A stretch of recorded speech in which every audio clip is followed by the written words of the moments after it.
Are you a hairdresser or barber? Do you want to take your career to the next level but unsure how? Then this is the podcast for you. Hello and welcome to the Successful Stylist Unfoiled. I'm your host, Crystal Wilson. I've worked in the hair and beauty industry for the last 10 years, working my way up through some of the largest salons from each corner of the globe. Throughout my career, I've always been infatuated with the industry influencers, the people who have been able to make a name for themselves and have a flourishing career as a hairstylist.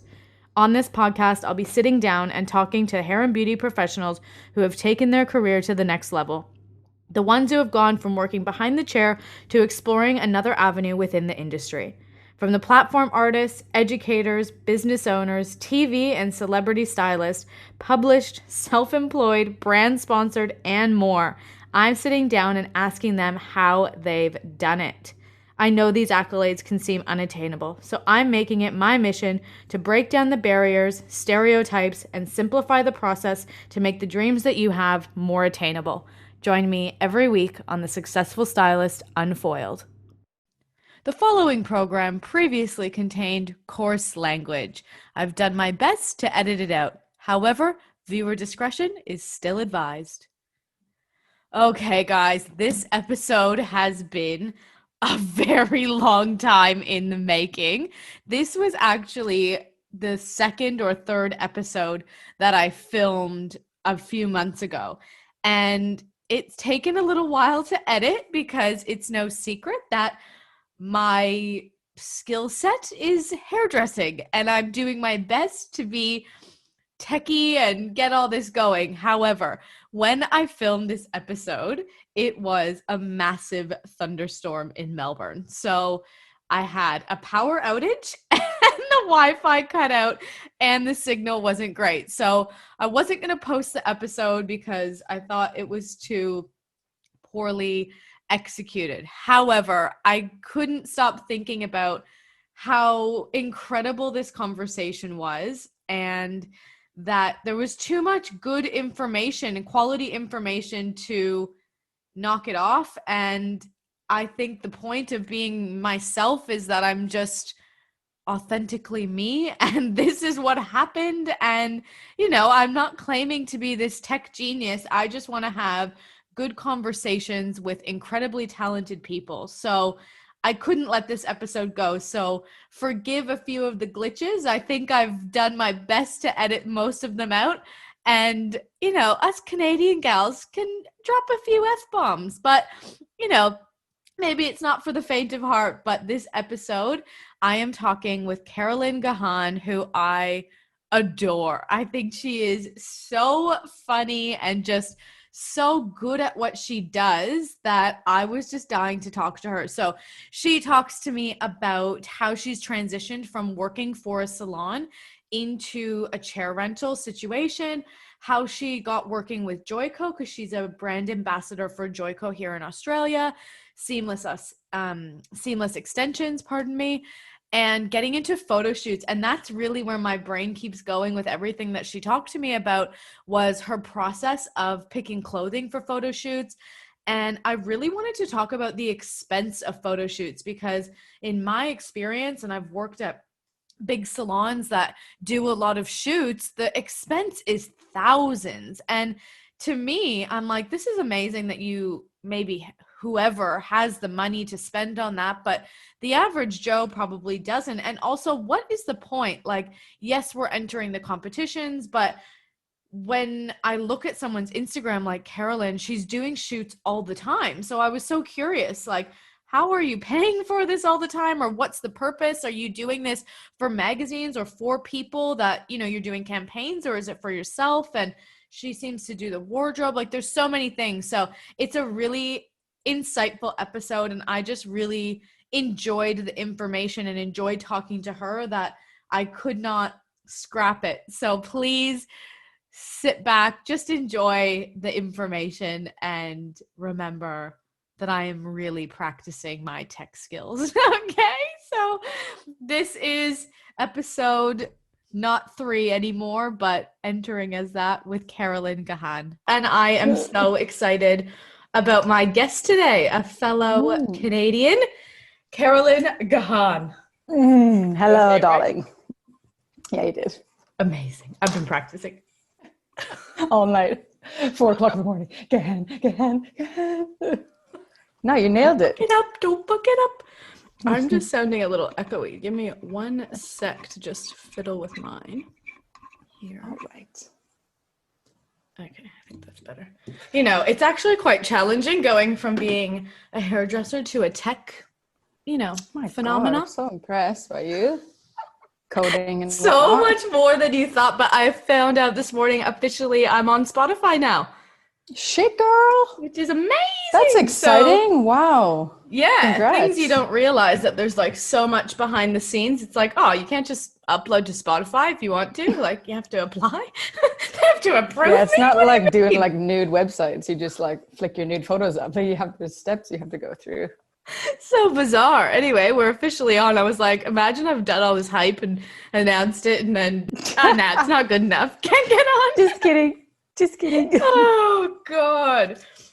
All right. So essentially when I came up with this idea, it was more for myself to be like, I just want to talk to people who I'm like, how the hell do you come up with the things that you come up with? And literally one of the first people I thought of was you, because I'm like, I just want to pick your brain.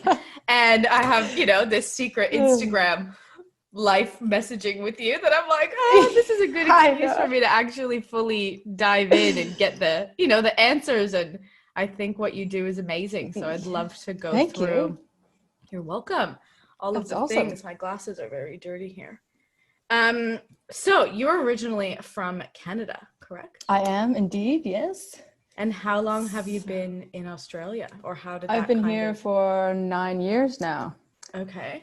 So and was the plan to stay when you first came, or? I didn't really have a plan, to be honest. I just didn't want to be in Canada anymore, and I moved out with 2 girlfriends, and they went home after the first year, and I was like, you know what, I'm just going to stay here. So were you on a working holiday visa at that point? Yeah. Yep. So I had to search for a salon who would sponsor me. I found one, and then, that took a while actually, because everyone's like, yeah, I'll sponsor you. And then you're like, I have 3 months left. Like, are you serious? And they're like, actually, I have a gambling addiction and I can't sponsor you. I'm like, okay, great.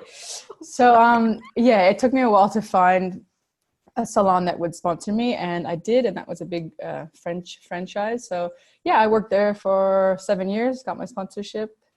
Wow. And that was in Sydney? You've been in Sydney the whole time? Yeah, in Sydney. Yeah. Cool. And how long had you been hairdressing before you moved here? And maybe how did you kind of get into hairdressing? Is that something you always wanted to do? Yeah, like since I was a little kid, I was chopping all my cousins' hair. Like all of their school photos are just so fucked because I would just think that I just really thought I knew what I was doing. I'd just be hacking away with the kitchen scissors, and their parents would call my parents, be like, "Fuck, Carolyn got the scissors again," and it was just so sort they of weren't this happy thing that you were doing it. No. It wasn't a treat. No, it wasn't a good time, and so ever since I think I was 3 years old, literally, I was like, "Mom, I'm going to be a hairdresser." Oh my god! Can you talk? And that was it. Yeah, because I went to daycare and they had like a little vanity section at my daycare where you made people pretty, and I was like, I'm gonna cut hair. Oh my god, I love it. That's so funny. Yeah, so I've always been obsessed with hair. I couldn't imagine doing anything else. Yeah. So, is anyone in your family in the industry, or? No, very opposite people. Yeah. So, and then in Canada, so same as me, I went to hair school. I actually went to college for a year, and then I did an apprenticeship. Did you do the same kind of thing? Yeah, I did the same. So I went to Kingston, Ontario for school, and then went back home, did a few years of apprenticeship. But I started in high school. You can do half day in high school and then half day at the salon. So you really knew what you wanted to do. Yeah. Oh yeah, right away. I just couldn't wait to get in the salon. So I did half day high school, half day at the salon, and then I did the school and finished my apprenticeship, and then I moved to Calgary for 5 years. I worked there in a salon. So you've been hairdressing quite a long time.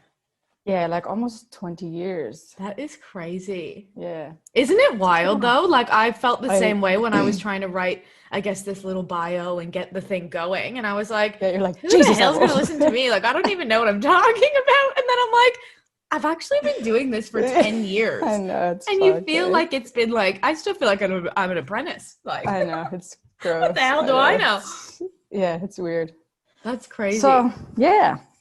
And were you quite creative and like good at, like, are you good at art and drawing and that kind of stuff? Because I do like drawing, art. I play instruments, and I guess I've always been, a bit artsy fartsy. But I guess I've just taken it to the next level lately. Yeah. With some things. Amazing.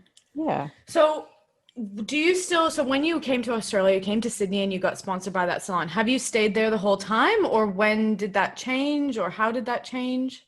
So I stayed there, for 7 years, and then how were you able to do that at that point? You must have been on a different visa that led to permanent residency? Yeah, so they sponsored me. So I did so I got my second year working holiday visa. Okay. And so you did farm work? I pretended to do farm work. One of those things.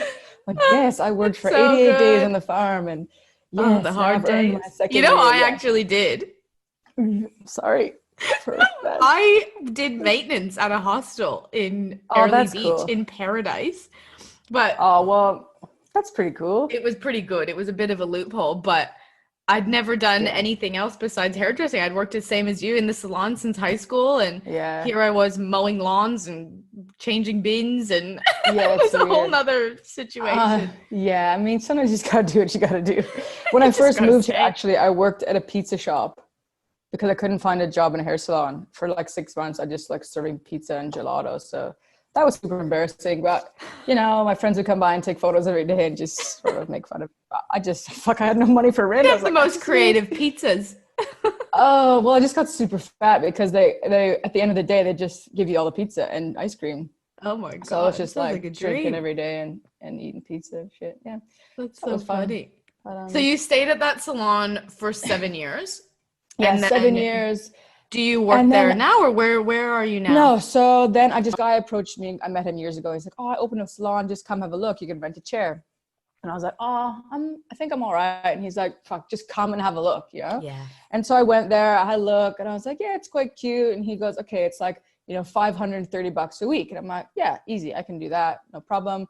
I have my own locker for all my colors, blah, blah, blah. And then I started working there. And so it was great. Quit the salon. You were like, okay. Yeah, so I left. I had a massive contract with the salon, and so I was shitting myself a little bit because I was sued when I was 22 in Canada for the same thing, for leaving a salon. Really? Anyway. And so what are they able to sue you for? Like, what was in your contract? Yeah, it was just because remember back in the day, you'd write like clients' numbers on like a cue card, and you had like actual client cards. Yes. So I was 22, in a file folder. Yeah. And I was like, fuck this. I got to put these cards in my purse and get out of here. Take photos of them. Yeah. Hair school. And so I got busted with these cue cards in my purse.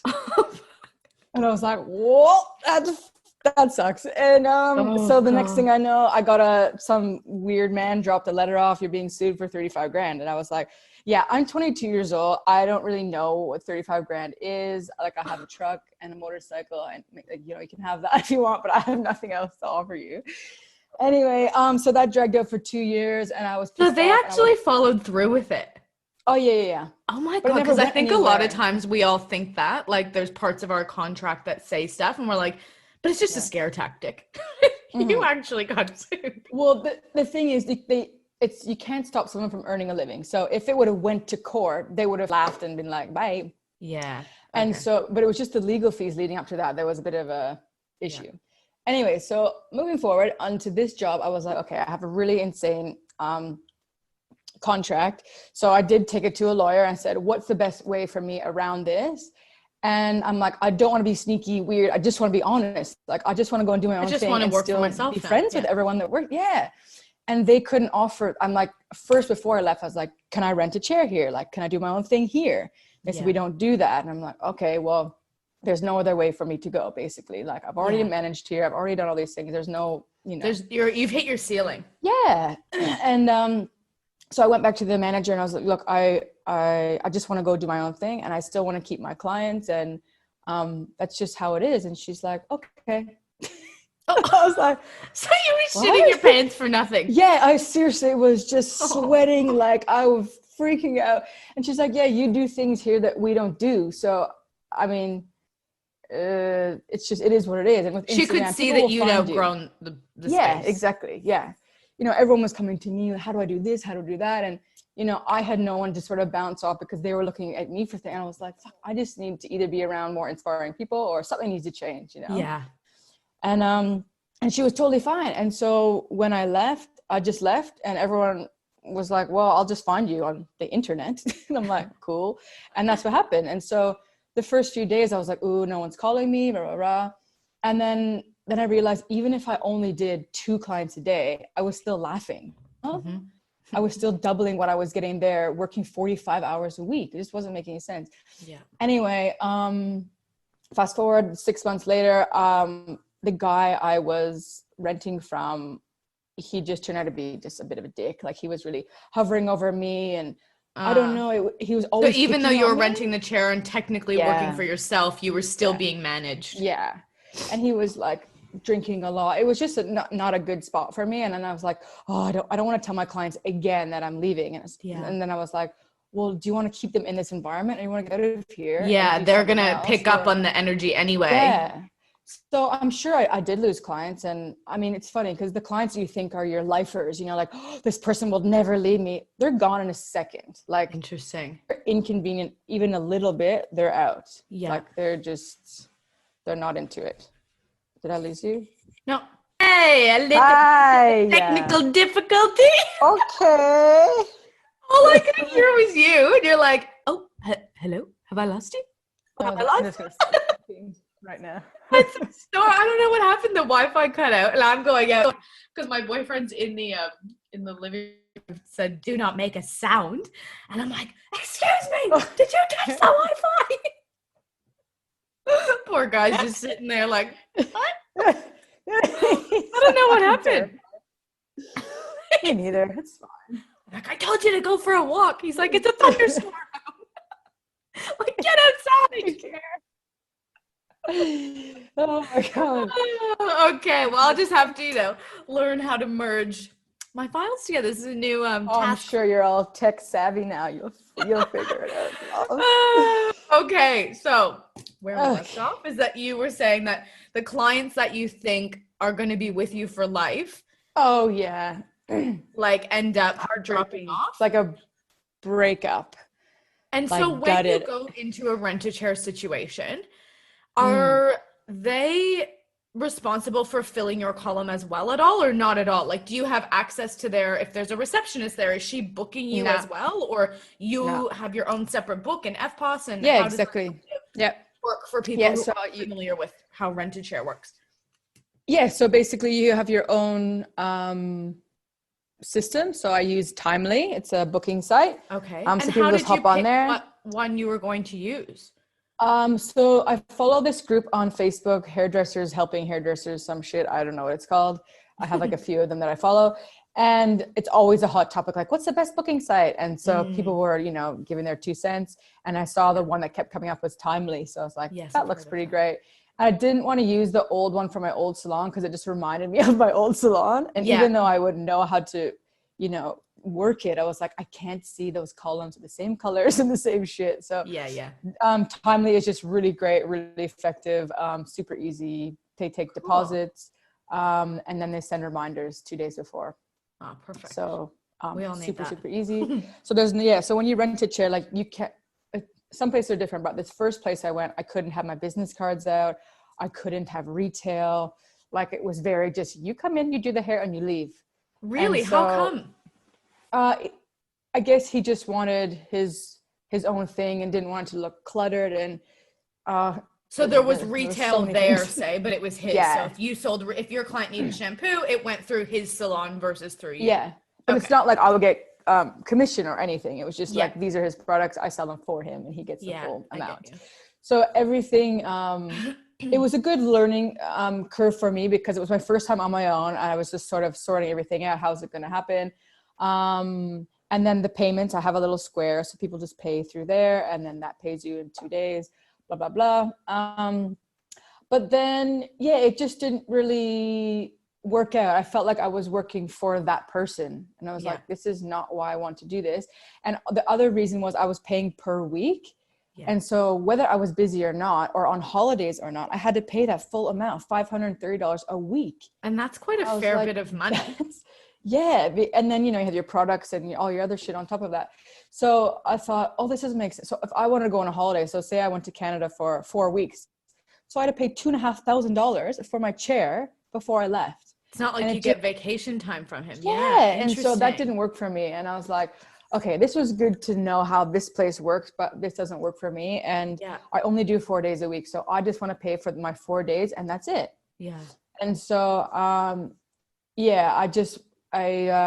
know, researched a few other places that were doing chair rentals, and this particular place I had been to before because they're a JOICO salon. So I did a training course in that salon. So I was already there and sort of met everyone, and they have an upstairs floor that was vacant. No one was in there. It was like a storage unit.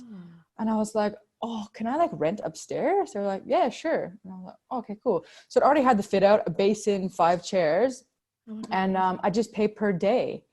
So like, it was hilarious. So if I didn't want to work that week, I just didn't pay anything. Yeah. And I still could have all my stuff there. So I would recommend a day rate is the best way to go. Yeah. So, you know, anywhere from 110 to 160, I guess, would sort of be your interesting average-ish. Yeah. But they do all my laundry. You know, I have all my own. So I put a bar fridge in because I want to have all my booze, my champagne, my beers for my clients. So I have my own little fridge, and then I have my own retail section. So it's basically like I have my own little shop. Yeah. And it's right in the city. But I think these are the things that deter people, which is, again, why I want to have these conversations about whether it be renting a chair or education or photo shoots, which we'll get into too. Like, I think people are like, oh, like I wouldn't even know where to begin. So having these conversations and learning that you actually didn't really look into it too much. You just had the opportunity present itself and just dove in and learned as you went.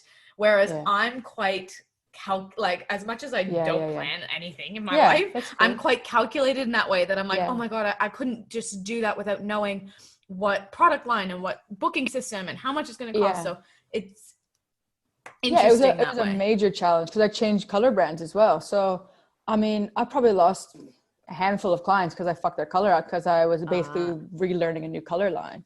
So it was a huge, massive change for me. And I was like, I just get through it, you know, like, because what's the worst that can happen is I have to go back to that salon that I was at for 7 years or another salon. Yeah. Because I left on good terms, and I sort of, you know, I still go in there every week and say hi to the girls, and because it's literally around the corner from my place where I work now. And so, I mean, the worst thing that can happen is you just go and work somewhere else. It didn't really matter. But as soon as you see that, oh my God, how much you just made in that 1 week going into your pocket. Yeah. So you deduct your rent from that, and your product costs you like, holy shit, like that's amazing. Put a little bit on the side for your tax and blah, blah, blah. Yeah. Speaking of product lines, so you work for JOICO, correct?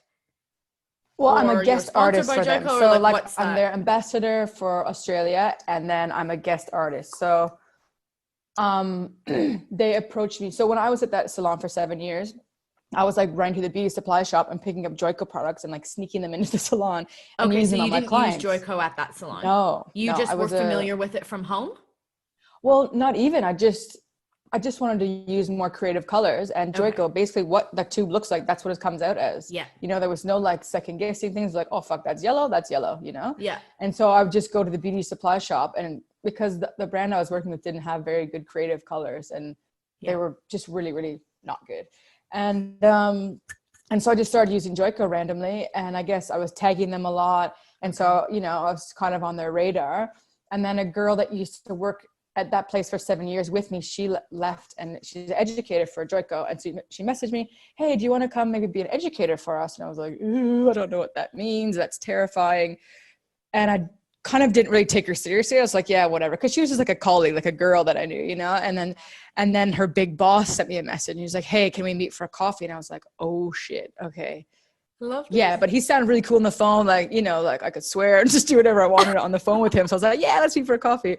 And as soon as we did, it was like, like meeting that favorite uncle, you know, just like a really cool older guy. You're like, fuck, this guy's cool. And so we just kind of shot the shit, and he already liked what I was doing. So, and that was the main thing for me. I didn't have to change to be someone else. He was like, whatever you're doing, just keep doing that, and, you know, tag us, and that's cool.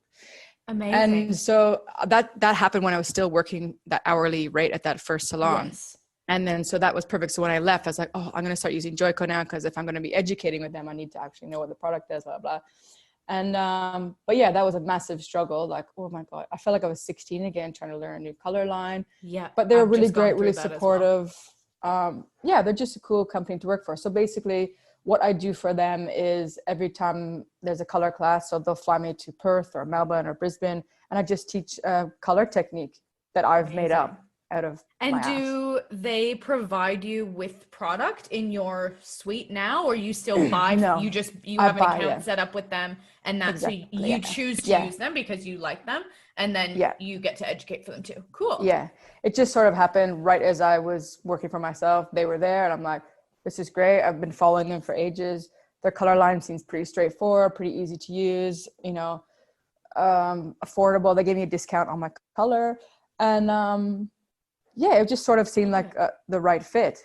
So I didn't go out seeking anyone. It just sort of happened. And and I knew like the global ambassador is Richard Manna, who's David Manna's brother. And I'm like, okay, well, he's fucking awesome. And you know, if he's behind this brand, then him more than exactly. Yeah. So I just thought they're really associated, like Larissa Love. She's an ambassador. So I'm like, these are really cool people, and they seem to be like really happy with the brand. So that seemed like a good fit for me. And it has been. Amazing. Yeah. Love that. So yeah, love my little JOICO peeps. Yeah. And when you're educating them, you said you just kind of educate, like, are you teaching somebody who's just signing up with JOICO, like about the basics of the brand, or it's your applications, your foil placements? Yeah. Like, so I'm not a brand educator. I'm a technique educator, I guess you could say. So, I mean, there's always another person there with me. I'm like, if you guys have like really technical questions, this person's here to answer those for you. Yeah. I just want to like shoot the shit with you guys and have fun and paint some dolly heads. And it just works out like, so that takes the pressure off me trying to be like, oh my God, and this and this and this and this molecule and this has this technology. And I don't have to know any of that stuff. Yeah. Cool. I just know what this color is going to look like in the end if you apply it this way and that sort of thing. So that's great. They have their own educators that do, you know, they travel from salon to salon and do that kind of thing. And I'm just like, so basically, for example, my last one was in Perth. And so every JOICO salon gets sort of like an email, oh, this girl's doing this class. These are the techniques she's going to be doing. If you want to buy a ticket, cool, let's do that. So I taught in a salon in Perth, and girls from all different JOICO salons came in for that day, and we just smash it out. We had a really fun day. I just did a mannequin in the morning, 2 different looks, and in the afternoon they did the mannequin, and it's just fun, you know, like so they don't. It gives you a whole nother energy being in a classroom setting. I think then it's the best. Yeah, I love it. Once you get over like the intimidation, because it's like everyone's staring at you, and you're like, oh my God, it's very overwhelming. Like I'm a very shy, nervous person, so I'm like, oh my God, these girls are gonna think I'm an idiot. Like, look what I'm wearing. Is my makeup shit? Like, is my hair fucked? Like, I'm so hard on myself. Oh my God. And then as soon it's as so we get interesting how that happens. Like, say someone you that I'm like, oh my God, she's so funny and so talented and blah, blah, blah. You know, like you see this person on a social media platform or whatever, and you don't realize right now people get nervous. My armpits are like very sweaty. I'm nervous right now. I'm shaking right now. It's just, I wish I did not have this, and anyways. So yeah, it's very intimidating to go into these sort of situations. But after basically when I arrive, I just go, look guys, I'm the same as you. I work in the shop, and then I just do this on the side. You know, I'm no better than you. I'm going to learn from you guys. Yeah. And we're all in this together, you know, we're all in the same boat. But that's also what makes you likable, you know, like people just like someone who's just normal and raw and real. And that's what draws people to want, I think, to take a class with you say versus someone else maybe, is that, oh, it's going to be more real with you. I just want them to know that I can fuck up as much as anyone else. And let's just have a fun day, and hopefully you guys learn something. And, you know, ask me as many questions as you can. If I can't answer them, I'll find an answer for you, or whatever it is. Yeah. It's just more of like a fun. I just want to be like, let's have fun. And then the other side of hairdressing that you obviously are amazing at is these photo shoots and avant garde and all of that. Oh, and yeah. is that your passion? Is that your thing, or all of it you love? Or yeah, I guess it is. Like, I always loved just doing the biggest hair possible. I was like, how could I make this hair stand up like 1 meter off her head? You know, like I've just always wanted to do that. And so I did a boot camp with Sharon Blaine. So the 5-day boot camp with Sharon. It was awesome. My God, that woman is like my hero. I love her. She is the kindest. Yeah. She's been so good to me from moving to Australia and helping it. She's just so kind. Yeah. Amazing. So I did 5 days straight with her. And when I came out of that, I was like, wow, like she just teaches you all the fundamentals, the basics, the structures, the, you know, everything is just amazing, on point. And so I just sort of went with that. I was like, oh, how big can I make this hair? And so and were you shooting a collection, say, for yourself at this point, or was this for the salon you were at? Like, how did this kind of happen? Yeah, so the very first one was just I don't know, I wanted to make a hair like 1 meter off her head on both sides, and it was for the hair salon that I was working for. They had like their own internal competition. So it was like, you know, nothing too massive. I could just sort of give it a go, and I did, and made this big fuck off hair thing. It was hideous when I look back at it now, but at the time I was like, oh, it's so cool. And so the photographer that shot that, like, I knew he was quite expensive, but after the shoot I was like, hey, like I could probably never afford you, but I would love to like do more stuff with you if I can. He's like, oh my God, just send me a message. I was like, what? And he just loves shooting that kind of stuff. And I didn't know that, but I was like, oh, I'll just ask him. Yeah. And so we shoot for free all the time, and it's the best. Because this is what I have written down on my little, I told you I don't have questions written down, but then when you were asking questions, like, I should probably write stuff down. Like, I'm so not prepared in that way. But I wrote about the expenses of a shoot, because that's something that I think, I'm looking at you and you're doing these shoots all the time and all these collections. And I'm like, FML, like, I know from working at a big salon that is massive into the competition and collections and doing all of that, the out-of-pocket cost is a lot. A lot of times the salon will help, but you have a stylist, you have a photographer, you have a makeup artist, you have models sometimes. Like, when you're doing these collections, are you doing them for yourself now, or is it getting published sent to magazines? Like, what's the purpose of doing these? And so the big collections, so those are for the competition, so the Australia Hair Fashion Awards and Hair Expo. So those ones are no joke. Like, those are $12,000. Like, I am it's like planning a wedding, basically. That's what I can compare it to. It's mental. So the first year I did it, my salon paid for me to do that, and I went under their name, and that was the first Avant Garde collection I'd ever done. And that was when I was like, oh, what's this competition world about? Like, I just, wanted to get into it and stuff. And I didn't make the finals. I know, I was bummed, blah, blah, blah. And then I guess started looking at the winners and what, who are they using to shoot their collections? Who are they using for stylists, makeup, blah, blah, blah, blah. And then when I reached out to those people and got quotes, I was like, okay, I can't afford that ever on my in $800 paycheck. I know, exactly. That's how much I was making at the time. Yeah. And so I also work for a hair extension company called Seamless. Yeah. And so I reach out, and all the hair I use is Seamless. It's from Seamless Extensions. Anyway, so I reached out to my boss from there, and I was like, hey, can you sponsor me? Can you just pay half of the shoot, and I'll go under your name? And even though I was still working at that salon, because they didn't want to do it anymore, because they were like, oh, well, we paid all this money and you didn't get in the finals. And I was like, okay, which I think can be quite discouraging too. Like, good on you for not calling it quits after that. But I think that can.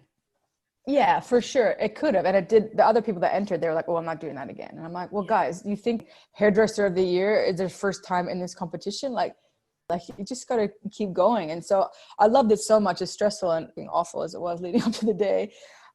It's a different rush.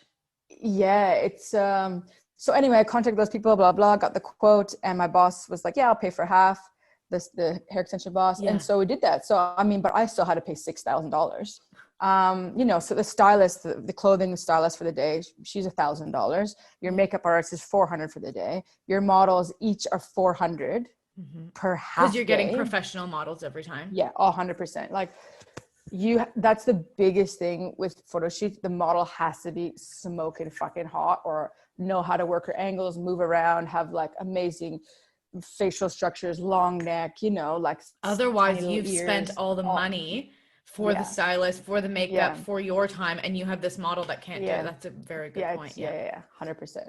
So I've worked with photographers that I was like, oh, I was going to ask this model, and they're like, nope, her whatever's too big, or they're so picky. And also they have to have nice skin, because the retoucher, you know, has to spend hours retouching pimples and whatnot. Yeah. So I've worked with photographers who only work with this makeup artist and this stylist. So I was just like coming into their team almost, even though it was And does that make it easier a bit? You're like, oh great, you already know who you want. But I've never worked with these people before. So it was like, he was like, oh, they're the best. And so we just meet on the day. Yeah. And so you're like, so you can't really vibe until a few hours in.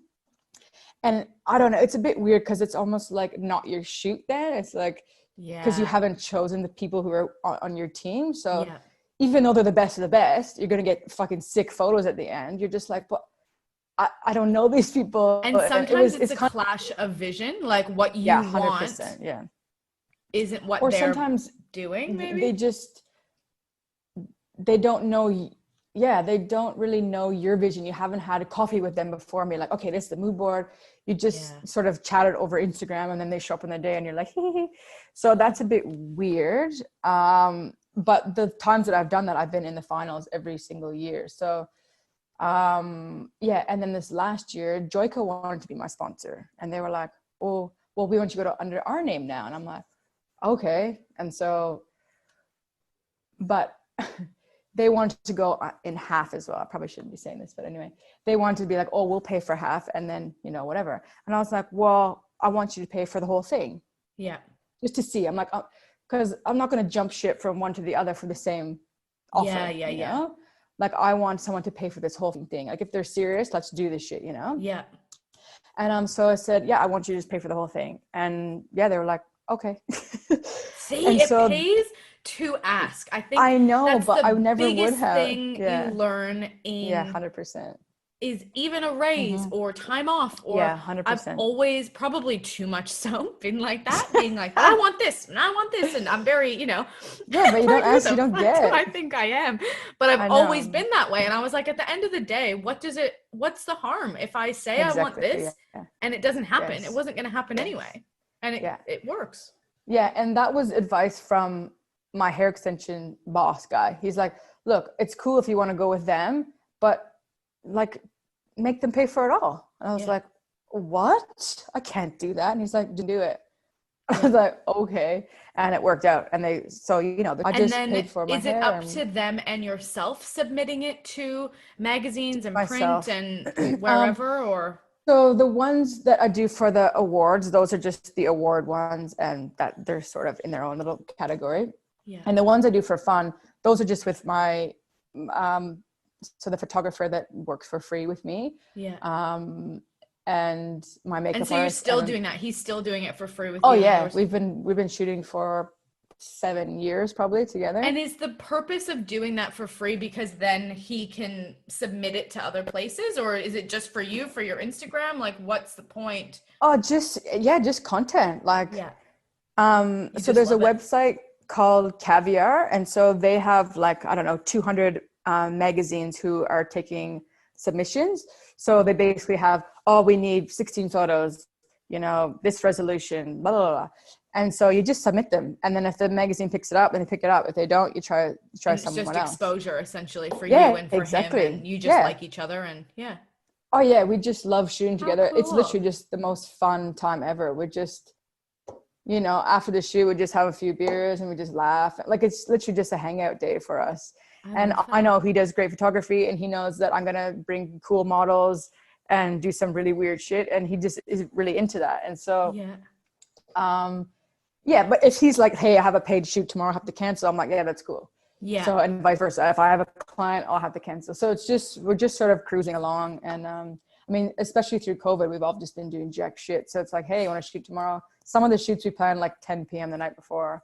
And I've just been doing the wardrobe styling for them. Yeah, you're amazing at it. Just fun. I just bring a bunch of shit. If it doesn't work, I just change it, or I don't know. Because it's the stylist, it's quite expensive because they have to source the clothes and do all that kind of stuff. But yeah, whereas if you have this stuff and you can like I just go to thrift stores. I just look for cool textures and clothes. Like if something's mesh or lace or sequins, like those always look great in photos. So yeah, anything that has a really cool pattern or print that you can imagine. So basically I'll go to like the, Vinnie's or whatever. I put my phone on black and white and I just sort of like look at the clothes and see how they look in black and white and be like, I can shoot that in black and white, and that's going to look really cool. So I do that with a lot of things. And black and white, you don't have to worry about coloring the model's hair or, it's just an easier way. And black and white photos are actually my favorite. Like they're really, really stunning. So I'm doing another collection on the 14th, all in black and white. And so if you're not sure about like wardrobe and stuff, just go black and white, man. That's so interesting. Layer a cool, like maybe a sequin shirt underneath a really cool dress, just do layers and just make it look interesting, basically. Yeah. And then you've just gained all this knowledge just through doing it, eh? Like you learn every shoot that you do and every time. Yeah. And every shoot, like I've learned that you want the most experienced model to shoot first because they like set the tempo. They're like boom, boom, boom. I'm fucking hot, blah, blah, blah. And then the others can be like, oh wow, so that's the vibe. Okay, I got to step up my game. If you get like, this one who's 15 years old to start and she doesn't know how to move her body and things like that, you're just like, then the other ones don't feel like they have to do as well, kind of. Yeah. So if the rest see on the screen, on the computer, like, oh, this is the vibe, this is what we're doing. Like you got to be strong and blah blah. It sort of sets the tempo for the whole shoot. But this all started because I did Sam McKnight, the hairdresser in the UK. Anyway, so he did a program called Mastered. And so I did that. It was like an online program for a few months. And they just send you briefs like, ID Magazine wants a brief. This is a brief, and get a team together and then submit it. And then they have different people in industry who are judging your work and they send you the feedback. And so cool. So it's like a program that you're paying to be a part of? Yeah. It was like $3,000, I think. It went over, I don't know, a few months anyways, but they also do it for photographers and makeup artists. So everyone's doing these courses in the industry. And then you have a full database of people in your city or country who have done the same program. And so this girl reached out to me, Lucy Elkhorn. She's just fucking awesome. So she's like, hey, I saw you on the database as a hairdresser. I'm going to put a shoot together. Do you want to do that? And then I did. And then it just sort of snowballed from there because you meet that stylist and that makeup artist and they're like, oh, I know a hair girl. And then it just keeps going. And I said yes to everything. You create this web of connections. Yeah. I never said no. I literally was like 7 days a week on all my days off, just doing shoots. Yeah. And I loved it. And then I did really one bad one. It was like a fucking wasted 8 hours of my day to do a shit photo shoot for no pay.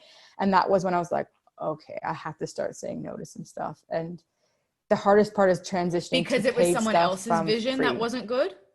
The model wasn't good, to be honest. I couldn't use the photos. And that's when I was like, okay, my portfolio's, I think, good enough. I can be a bit more particular. Yeah. And now the model has to be like fucking amazing for me to do something for free. Yeah. Otherwise it has to be my vision and something that I've wanted to do. So, some people are like, oh, I'll trade you for some jewelry for the jewelry brand. And like that stuff is cool, but sometimes you just need to get paid, Yeah. And so how do you establish that now? Like, have you just come up with a day rate for yourself? And then whoever's approaching you, you just say, the photographer saying, I want to do this shoot. You're like, okay, amazing. My day rate is this. Yeah. You just say, unfortunately, I can't do free stuff anymore. I'm just too busy, but this is my half day rate and my full day rate. Yeah.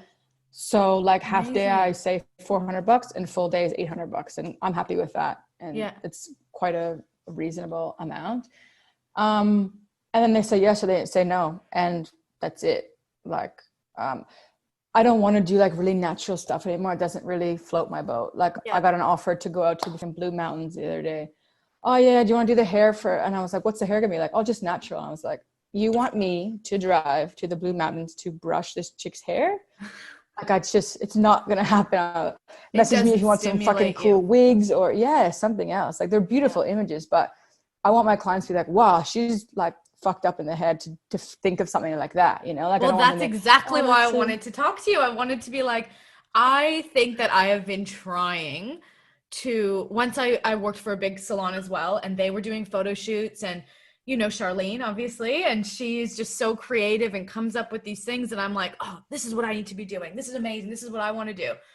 And then I'm like, but I actually don't have these ideas. Like, I like helping. I love being involved. I love the energy. But I think I'm trying to do things that either right now aren't coming naturally to me, or that's just not my calling. And, you know, I can't, I'm trying to be good at everything. And I need to just be like, you know, what do I like? Yeah. And so, I mean, if you just pick one thing and just fucking smash it, like, that's all. And that's what people will go to you for, and people will know you for. And so I want people to look at a photo and be like, oh, I bet you Carolyn did that. That looks like crazy, colorful, weird, you know, like, I just want that sort of vibe. But then there's the other side of me where it's like, oh, pretty blonde, you know? Yeah. So do you feel like what you do in the salon, like on your day-to-day client, is quite different than what you're doing? Oh my God. My clientele is regrowth tint, men's classic cuts, and some balayage. And is that just because you've kept those clients as you've gone, and now you're able to produce content because you're not trying to get those clients in the door anymore? Yeah. So, like, they're just like kind of my lifers, you know, like I've been doing their hair for 7-8 years, and I'm in the city. It's convenient for them. We have good chat. You know, I really value them as my clients. They're like my bread and butter kind of thing. But I'm slowly transitioning into more creative colors and more blondes. I'm not taking any new men really. But I kind of like those like boring-ish clients. Like, they know me, I know them, and we just have a nice time together. Yeah, it's just back to the foundations, the fundamentals kind of. And it's not that you don't have to think about it, but you don't have to think about it. Yeah. And, you know, I still say, do you want to try something new? And they're like, yeah, whatever. You know, they're just these funny sort of people that I don't know. I would be sad if I didn't see them again. But on the other hand, I've let a lot of clients go that I just don't like. Yeah. Like, if I have an asshole, I'm like, nah, I can't. And I just had this conversation at the salon recently, being like, I really enjoy being at the point in my career where I don't have to do something I don't want to do, kind of. Like, I know that that's not my forte or something, or that's not what I enjoy doing. I don't enjoy personally a full head of classic foils. Like, that is just not fun for me. So I don't want to do it anymore. And you kind of can navigate that as you get more experience. Yeah, it's the best. Like, I would rather have no client than an asshole, or just someone that is just draining or doesn't appreciate me, that I'm trying my best. And you know, those people that they're just never happy, but they keep coming back to you, and you're like, why the fuck are you coming back to me? Go somewhere else. Exactly. Make someone every time you complain hell. Or, you know, I think also too, as you get more experienced, you know, it's not worth doing the client who is not getting your consultation. No matter what you've said and explained, oh, that's great, but your image is not doable today. And you do them in the beginning, and then you know you're going to get a complaint or a redo, and it's not worth doing it. You're better off sacrificing that $400 bill or whatever 100%. To not have the headache. So that's probably my favorite thing about going to work for yourself, is you decide who you're going to spend time with that day. Yeah. And that's it. Like, I've sent so many people a message, hey, we're just not going to be a good match. Like, I've had to send people deposits back. Like, I want to go to work and be like, this day is going to be awesome, you know? Like, and every day, honestly, every day I go to work is like that. I'm like singing on the way to work, and I'm singing when I go home, because I've spent time with fucking cool people who, you know, appreciate what I'm doing for them. And, you know, they're just cool people to be around. So I guess that's what I try to, that's my target market. So like on Instagram, I'm just like, I want people who are, you know, funny, they can have a laugh, they maybe want to fucking have a champagne, and they just want to have cool hair and feel good about themselves when they leave. And, you know, I don't want these people who just want to come and bitch and moan about their fucking cat or whatever it is. Like, I just don't have the time. And I did feel like an asshole the first time. I was like, look, I just don't think we're a good match. And then I was like, no, I want to be a hairdresser for a very long time. And I want to enjoy my life and my clients and my time, basically. So that's what the best part about working for yourself, because you can get rid of all those. And do you have any dreams of your own salon, or what's kind of the next thing for you? I used to. So when I went to work for that one, my first chair rental place, I was thinking, okay, the next step, because this hasn't worked out. My next step has to be owning a salon. Like, that has to be the next step. And then so I just started calling people who had owned their own salons and didn't anymore, and was like, why did that happen? Blah, blah, blah.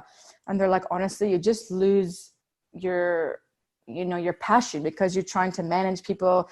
You have to be open from this hour to this hour. Like, you're a business, like you're an open business. And I don't want that for myself. And it was almost like a sign. I turned my phone on, and it was like another guy, and I really look up to him. And he was like, oh, we are closing. I've decided to close my salon. I was like, if this guy has not enjoyed himself owning a salon, like, I thought this would be like, he was going to take off, And he was like, no, I'm just not into it, blah, blah, blah. And I thought, oh shit. Okay. So basically at this point I have everything I want. If I want to take a Saturday off, I do that. If I don't feel like doing that client, I don't do them. If I want to do a photo shoot that day, I do a photo shoot.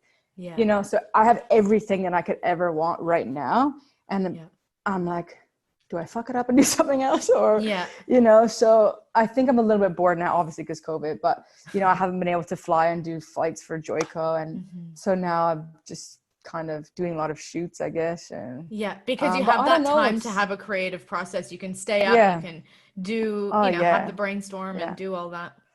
Yeah. So to be honest, I don't really know what's next for me. I feel very content. Like, I keep saying, I just love this simple life and just doing whatever I want every day. And but still making great money. Like, when I go into work, I'll just do 3 days a week at the moment, and still smashing it. Like, I do maybe 3 or 4 clients a day, and that's kind of my maximum, and then that's it.